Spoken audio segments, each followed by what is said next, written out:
Welcome to Thoughts on the Market. I'm Adam Jonas, Global Head of Autos and Shared Mobility. And I'm Michelle Weaver, U.S. Thematic and Equity Strategist at Morgan Stanley. Michelle and I are just back from Morgan Stanley's Technology, Media, and Telecom conference in San Francisco. And we brought our listeners several episodes from the conference last week. And now we're here with a final wrap-up of some of the most important themes that emerged. It's Tuesday, March 11th at 10 a.m. in New York. Michelle, I want to get into the major themes from the conference, but tariffs have been dominating the news lately, and they also came up frequently during the conference. How are tech, media, and telecom companies talking about tariffs? So companies' exposure to tariffs at the conference was really in a pretty wide range. You've got software on the low end of exposure and then hardware on the pretty elevated end.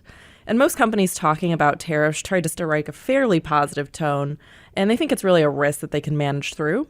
When we think about what companies are going to do to mitigate their exposure and mitigate that risk, it seemed like the primary method of mitigation was really relying on pricing power and passing off those increased costs to customers. And then the amount of time it's going to take to actually see these price changes start to flow through would really vary on a company-to-company basis and is partially dependent on how much inventory they're holding. And then further diversifying manufacturing footprints was another common method of mitigation. The tariff situation is clearly still very much live, very dynamic, and the focus on diversifying has really been moving away from China exposure. And then Adam, from your perspective, how are the most recently announced tariffs going to impact the U.S. auto industry? I wish I had a crystal ball, and even if I did, I'm not sure it would matter because it changes so much day to day.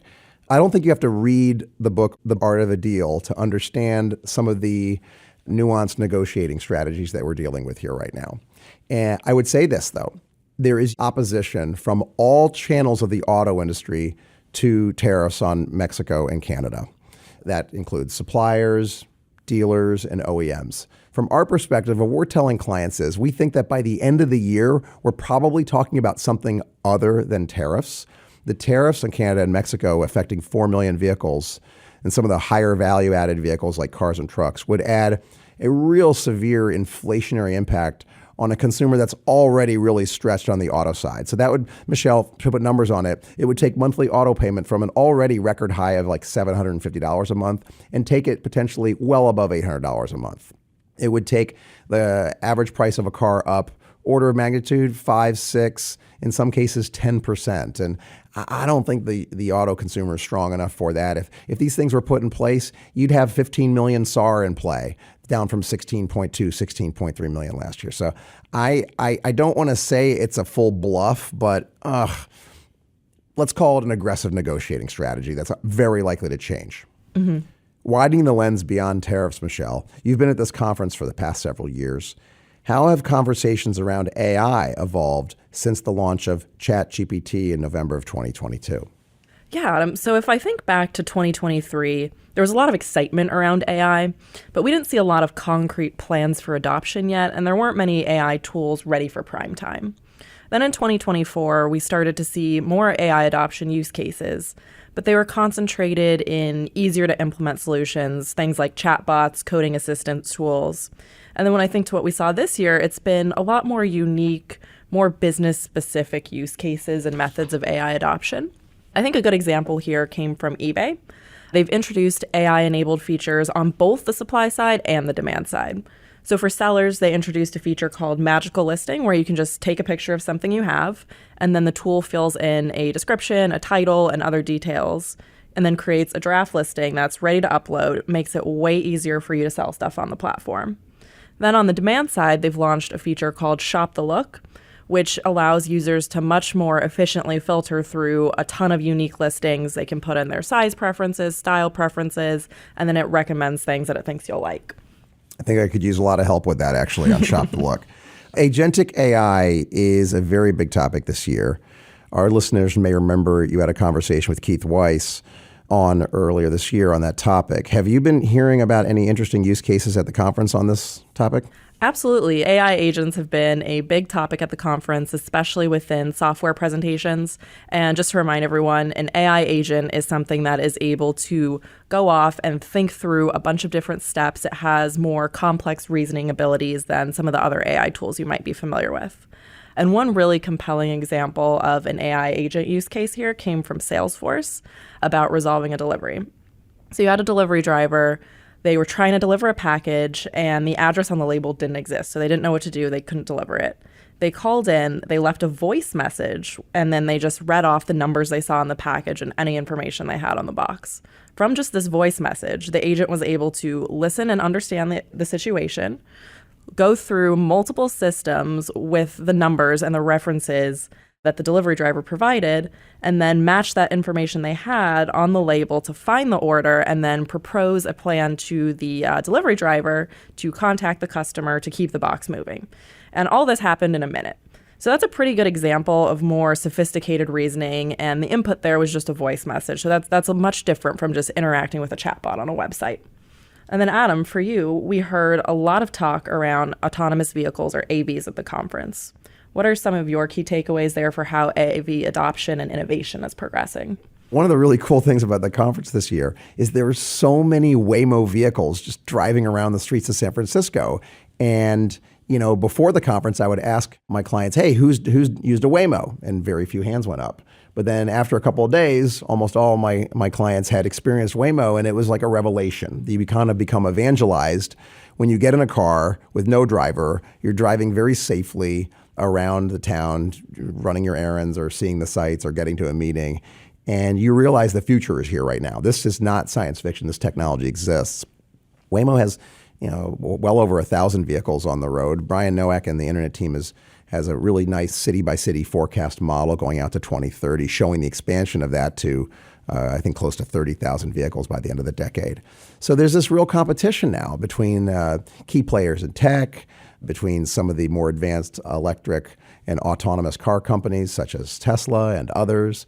There are a number of players in China that are propagating these technologies very aggressively. It seems to be a national security priority for Beijing to really, really have some dominance in these types of technologies. And the big change, Michelle, is that ChatGPT moment. The Gen AI, large language models, and generative AI completely has changed robotics.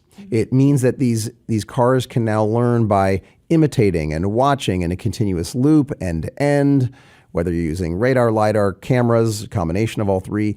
These vehicles are now agentic. So kind of closing the loop, like as software becomes agentic, they then make the robots become agents, and the more they drive, the better they drive, and you train these models. So you have these geopolitical and technological confluences here that are going to drive a much more rapid autonomous vehicle adoption than we think investors think. And there are a number of paths to expression that we've written about in our research. Mm-hmm. Yeah, I took a Waymo while I was there, and they're incredible. They're so comfortable, great cars. I think it'll so be weird easy. when you get back in. Like it's interesting.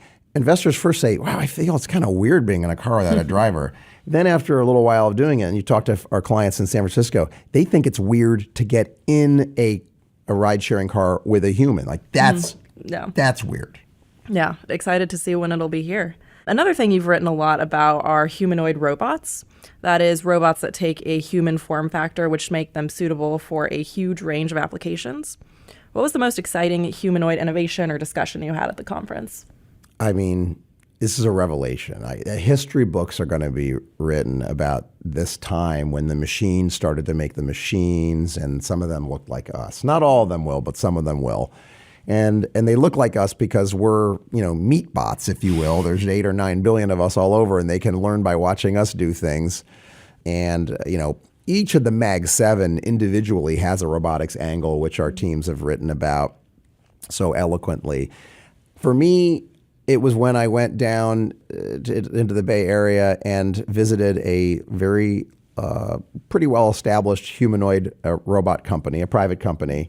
And I walk into their headquarters, and a humanoid's just like walking towards me.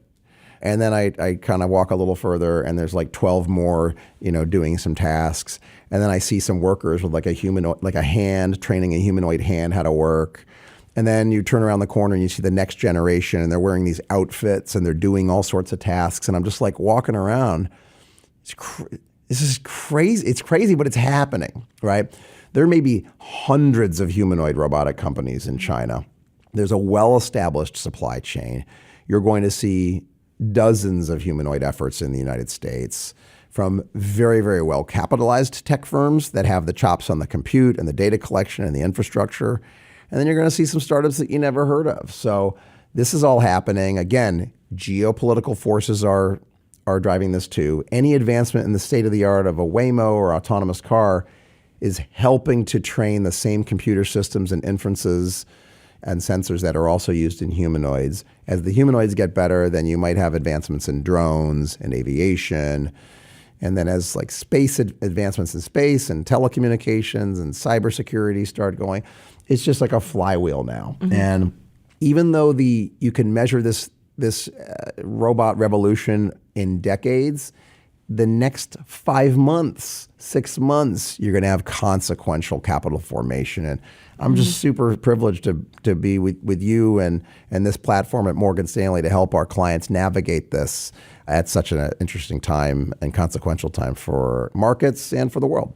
Yeah, I mean, the conference was amazing. It was like a glimpse into the future. Thank you for taking the time to talk. And Michelle, thank you for taking the time to talk. And to our listeners, thanks for listening. If you enjoy Thoughts on the Market, please leave us a review wherever you listen to the show and share the podcast with a friend or colleague today. The preceding content is informational only and based on information available when created. It is not an offer or solicitation, nor is it tax or legal advice. It does not consider your financial circumstances and objectives and may not be suitable for you.